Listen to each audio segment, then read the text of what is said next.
I sometimes hear men complain that a good woman is hard to find. They question the loyalty of women, their lack of accountability, their entitled attitude, their deceptive behavior, and the games of emotional blackmail when children are involved.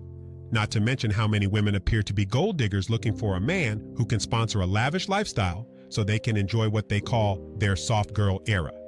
Because I have coached married couples and singles since 1994, I can recount many anecdotal stories that support the concerns that many men have about single women. But men must be held accountable as well. Some of the things men do make them vulnerable to women with selfish motives and ill will. In another video, I focused on the pitfalls that women should avoid in the dating game. Let's now focus on pitfalls that a single man should avoid in his attempts to kickstart a relationship with single women. Part number 3, pitfall number 5, checking out other women.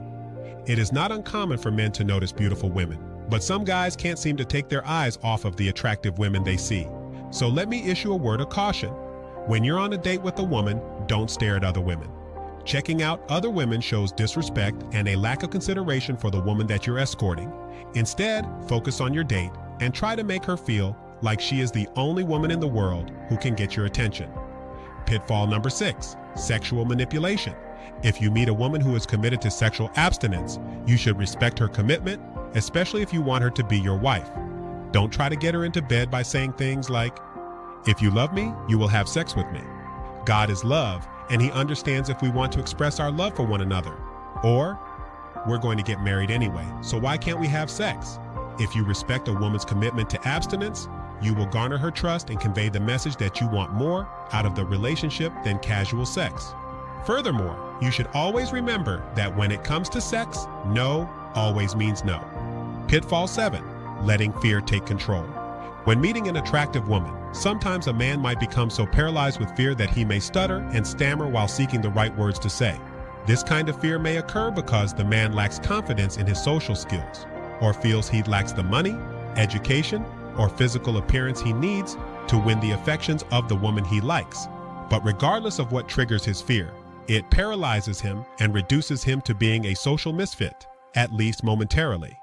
Another man may become romantically involved with a very attractive woman and fall in love with her without ever feeling the slightest intimidation. And her love for him might be just as strong.